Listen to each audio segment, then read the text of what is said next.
Welcome to Bougie Talk Live. I'm Ernest Johnson, your host. And I'm your host, Danielle Chanel. And we have one of the favorites, or one of my favorites, Nate Campbell, 3-time light world champ, on the show today. Welcome, Nate. How you doing? Doing good. How you doing is the question, champ. Good. That's the question. I'm good. I'm always good. Let me borrow some money later on. Bruh, I'm going to tell you like I tell my daughters, brother ain't doing good. How much you need? We'll talk after the show. I don't ask, as a matter of fact, I ask that question to my daughters. My daughters have this thing they do with me. They don't say, you broke a knob. That's our conversation. That's bougie. So you broke a knob. We need to bring them on here. Yeah, don't do that. They're just going to run me in the ground. We don't need that in my life. All right, so before we talk about, your boxing history, I want to talk about a little bit about what you do now. Well, I'm an active amateur boxing and professional boxing trainer. I do personal training as well, which is where I make the bulk of my finances right now. But my labor of love is I do a rock steady boxing course where I train people with Parkinson's. Not usually with Parkinson's shirts, but then representing Chocolate Girl Schwab. Yeah, I noticed that. Yeah, you didn't give me one. Yeah, see, she didn't give me mine either. But anyway, what it is I do rock steady boxing, which is important to me. It's my way of giving back. I met Muhammad Ali in 2003. I was undefeated. I was 23-0 with 21 knockouts. I was that dude. Right. Angelo Dundee, who was his trainer, loved me. He was so in love with me as a fighter. He thought I was like that guy. He's like, "You're old school kid. I wish I was younger. Right. I trained you." Right. And I was like, "Really, Mr. Dundee?" He's like, I'm telling you, you're gonna be a great. You're gonna be a legend one day." And I looked at him and I was like, this little kid. This is the guy who I watched. My dad loved and my uncles loved him as a trainer. So I was hearing this guy talk to me. He was talking to me, and I was like, I'm listening to this, but I'm thinking to myself, dang, man, just a few years ago, a guy told me that I wouldn't, only way I make TV was America's Most Wanted. Wow. And I was, now I'm sitting here with the great Angelo Dundee, and there was a big thing for Ali down in Fifth Street Gym where he trained in Miami. And I went down to scout an opponent who I ended up fighting. And Ali was there, and I saw him, and it was like, if you see this guy's like, he's so much bigger than what you think, not size-wise, but his aura. Right. Even with Parkinson's, he was just everything, and I shook his hand. Right. Angelo was like, "Hey, champ, this is the kid I told you about, the real puncher, the old school fighter." And I never forget, he shook my hand. His hands weren't big at all. He just shook my hand. He said, "Angelo told me you can fight." Right. And I looked and I said, Right. "Yes, sir." I'm like, I'm just this little kid all over again. And for me, that was big because this was my dad's favorite fighter. Right. And just being there with him was a part of me being able to do this for my father who had died when I was 10. Right. So for me, I shook his hand, and for me, I was shaking his hand for my father. Right. And later on, things changed. And Angelo Dundee I was living in Tampa. He was in Tampa, and he died.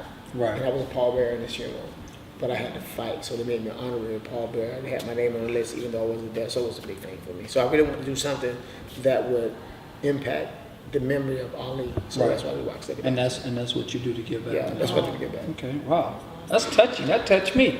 It was touching. That touched me. It's just, I mean, Ali was a champion. He was the only world champion. And people don't get when I say that he was truly the only world champion. Mayweather's just some dude that holds a belt. Right. I'm just some dude that's just trying to get back to catch up. Ali once was at a press deal, and a man was about to jump out of a window. Ali ran to the scene and talked the man in off the ledge.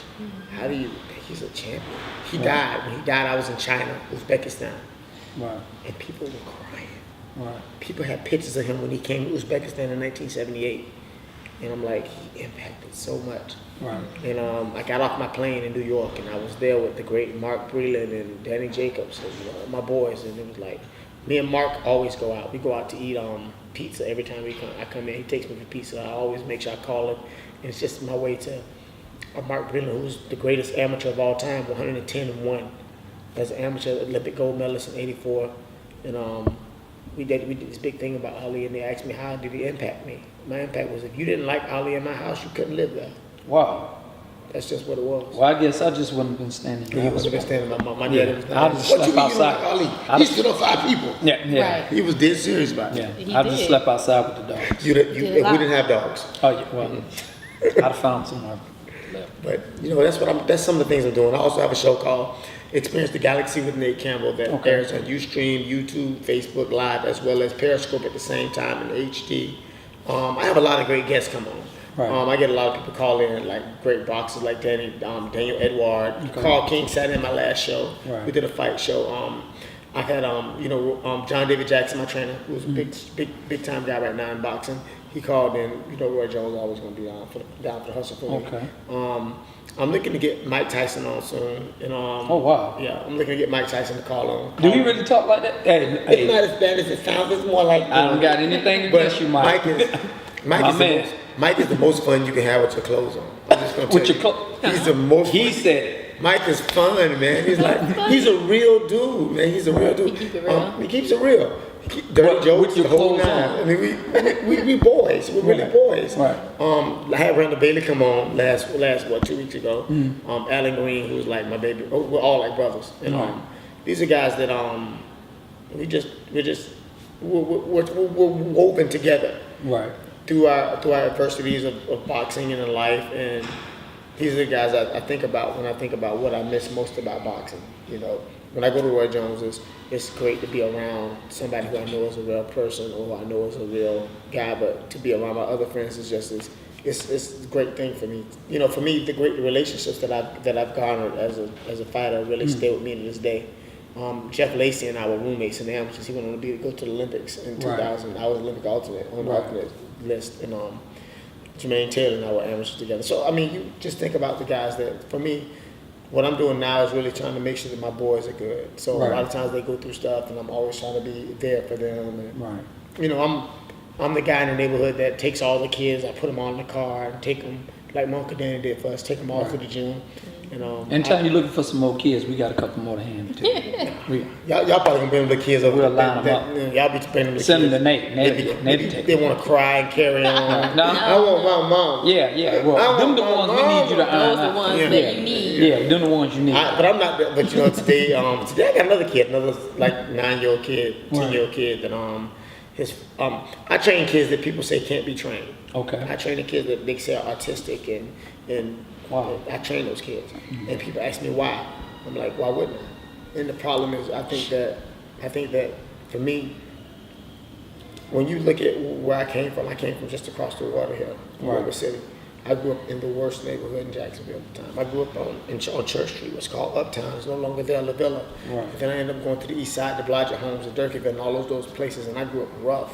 And people look at me now and they see me and they listen to me speak and they don't understand what I went through to get here. I went between 15 and 17 schools in my life as a child. I was a foster child. So Never knew that. I was a foster child. I was a foster kid all my life. My mom was on drugs. My father lost me because he couldn't protect me from my grandmother, who was alcoholic and also very abusive.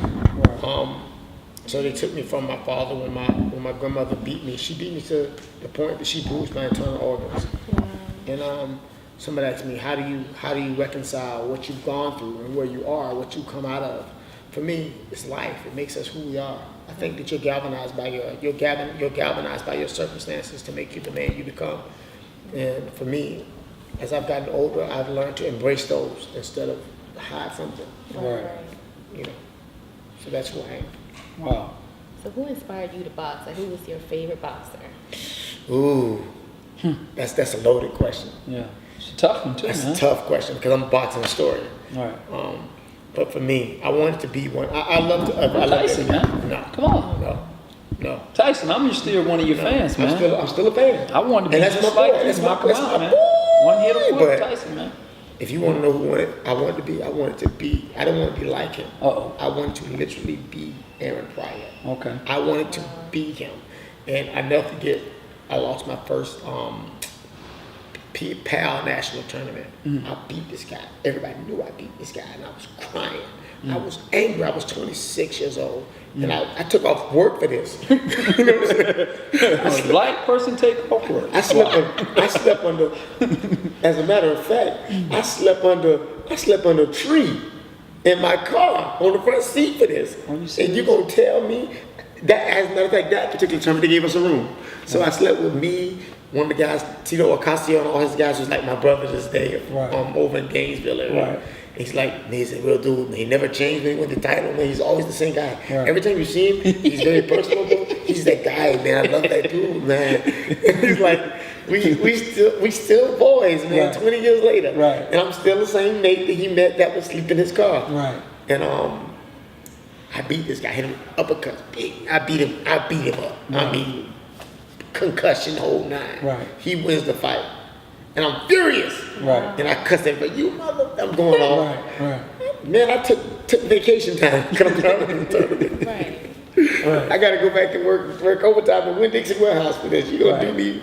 And, I'm a Florida boy. He from Henderson, Nevada. Right. And I was going off, and Tiger and Rock Allen's dad, Richardson, I seen Richardson, like, man, I'm telling you, baby. Yeah, but what you got to do here? That's how you talk. Yeah. Son, look here. We were just talking, and out of nowhere, somebody heard a guy from behind me say, "Look, that boy doesn't fight right there. Right. That boy fight just like me." Right. I looked over my shoulder, and it was Aaron Pryor. I died inside. I was like, "Oh God!" I was like, "I ain't never quitting boxing. Right. I ain't never quitting boxing. Right. I'm boxing till I die." Right. But to this day, I still think about when I go past all this stuff that's on the riverside there. That's where I was boxing. I boxed right there. There's on the corner. There's a lot there that my gym was at, and man, there's some good guys come out of there. But I learned how to box the old-fashioned way. You threw us out there in the water. You got to get it yourself. Right. And I never forget when I wanted to quit. So, what was your favorite fight like? For me? Yes. Out of all the fights that you fought, which one was your favorite? Oh, I got a couple, but. Well, okay. Well, tell us. When I fought Matt Zegan. That was the favorite fight. I just went out and took him to task. When I fought Kid Diamond, I wrote my will that night. I was like, he had to kill me, and I was willing to die that night. When I fought Juan Diaz, it was big because I wasn't going to retire. Wait a minute. You wrote your will? I wrote my will because you thought there was a possibility. No, people said that he was going to kill me. I was not ready for this guy. Basically. Right. Wow. And I wrote 3 letters: one to Jasmine, one to Janae, one to Jade. And I wrote my will and testament, and I gave it to Jimmy Waldrop. I could never forget Jimmy. Oh, God, man, I don't want this thing. He was going all off and telling he didn't want it. Right. I told him, I'm not fighting until you take it, and you promise me you're going to make sure my kids get the money. Right. Get what they need. And I went out and I broke this boy's nose, his cheekbone, his open socket. I broke his face. Right. And you think a lot of that was out of fear? No, not really knowing how you was going to survive. That wasn't he had to kill me. Right. But I still was able to do my job. Right. But if you want to really be honest, if you asked me the fight I liked the most, that was it. Those were the fights I liked the most. But the one I hated the most was the fight I fought with my friend Ricky Keelis. Ricky's my friend, and my daughters call him Uncle Ricky. And I had to fight him for the #1 spot in the world to be mandatory. And I beat him. And I beat him pretty easily, but he had to take him to the hospital, and that was the one fight in my life that made me take a step back and say, if I'm doing this for the right reasons, I don't know. And he called me the next day and said, if you don't win the world title, I'm gonna kick your blankety blank so and so. And he said, you go win this for us. I couldn't do it. He said, but you gotta go do it for us. Right. So I did. Right. She asked you, what was your favorite? I want to know who was your most competitive or the most challenging opponent that you ever faced. That's all I want to know. Who brung out the champ? Talking about you the champ. Hey man, that was my 10th pro fight. A guy by the name of Angel Rios, the White Tiger. Okay. Dominican kid from New York City. That's to let you know what time it is. He was New York City Golden Glove champion. And this kid I was 9-0 with 9 knockouts. He was 8-1 with one loss, 6 knockouts, and he really didn't lose that one fight. Wow. This boy could bump. Right. He hit me in the end of the first round with a triple left hook. I'm telling you, it was beautiful. It was so beautiful, I got caught watching. I never forget. I said, whoa, that's going to leave them all. Right. And went to my corner and smiled. I told my trainer, Jimmy said, my manager at the time, Jimmy Water said, well, you have to boogie tonight, baby. He said, trying to get one now, son. I'm going to tell you right now. That's how you talk. He's coming to get this thing tonight, ain't he? I said, Jimmy, I'm flat. He said, I know you're flat, baby. You've been fighting too much. We got to give you a little time off from talking. I'm in the corner. I said, Jimmy. He said, what you feel like doing? I said, he got to beat me to the gate. Jimmy said, huh? I said, just watch. I said, cuz, keep me pumped up. My cousin Dooley in the corner said, he will get you. I got to go. Right. Go back to the middle of the ring, and I threw 100 punches for the next 5 rounds. Right. Everything before he could look, I'm letting him fly. I'm letting he throw 1, I throw 6. Right. My cousin, he hit me with 3. My cousin, I hit him with 6. So I throw 6 back. 6, I can't step. Yeah. It's a frenzy, but it's a beautiful fight. Right. Teddy Atlas was talking about how beautiful the fight was. It was a beautiful. I'm talking beautiful. Both of us defensive, Right. but I won the fight. And I never forget, at one point in the fight, I hit him with a left hook. Not knocking everybody out, just left hook to the body. I go, pop, pop, wham, hit him underneath. He says, and he then says, Right. and he stands up. He says, not tonight, Poppy. You got to fight me, baby. Oh no! like that wasn't nothing. Dude, when he hit me, my face turned white as a sheet. What? Because I'm stopping guys with this combination. Right. I hit him, pop, pop, wham, hit him underneath with a left hook. His rear end and stands up, not tonight, Poppy. You got to fight me, baby. That ain't nothing. And he ate it night. I won the fight, 4 rounds or 2. Right. Good for me. Right. He hit me and he hit me and bruised this bicep down to the bone like McDonald's arch. You can. He hit you. He hit me with a left hook. We swapped hooks. I hit him And it caught you. He hit me here and I hit him because my arms were so much longer. Hit him on the chin. Right. But I respect him to this day. Every time I saw him in a fight after that, I go up to him and hug him because I respected him so much. And he's like, "You're gonna be champion one day, baby. But you know, doing a fight with me, don't you?" Bet your ass. So what does it take to be a boxer? Determination. It takes determination because a lot of guys don't have. You may not have the same. I have a kid named Caleb. He is not as athletically talented as the other guys around him, but he's as determined as any of them. And Caleb he's going to be great one day. He's going to find himself. He's going to come out of that shell, Right. and it's going to be hell to pay the captain. And everybody's like, "Why do you?" He just seems like he's not getting us. He's not getting it to you. And I have Caleb every day. It seems I have him just about every day. And people they wonder why I'm so close to him because I understand what it's like to be the odd man. Right. Right. So for me, I understand it takes determination. It takes skill. It takes will. But it also, more than anything, it takes that drive. And for me, I was such a self-starter. It took me the drive to the desire. For me, I had to take a chance. I had to take a chance. Okay. You know, Well, thank you, Nate, for coming on our show. Thank you for coming on the show and wearing the Chocolate Girls Rock t-shirts Y'all see that it. we have on. Now, if you are interested in purchasing these t-shirts, you could go on barbiesboutique.com or you can purchase them on Amazon as well. And before I go, I have a line of gloves that is out now called Defiant Wolf. Thank you. I want you guys to look on my Facebook page, which is Nate Turner Campbell, and you'll see the videos there. You can go to the phone number as well as my website, Nate at experiencethegalaxy.com, and order the gloves. They're great product. Watch the video, you'll like it. You're getting to see me throw some punches, which a lot of people haven't seen me do in a while, so I Right. can still do it. So Right. I want to thank you guys for having me. Okay. Thanks for having you.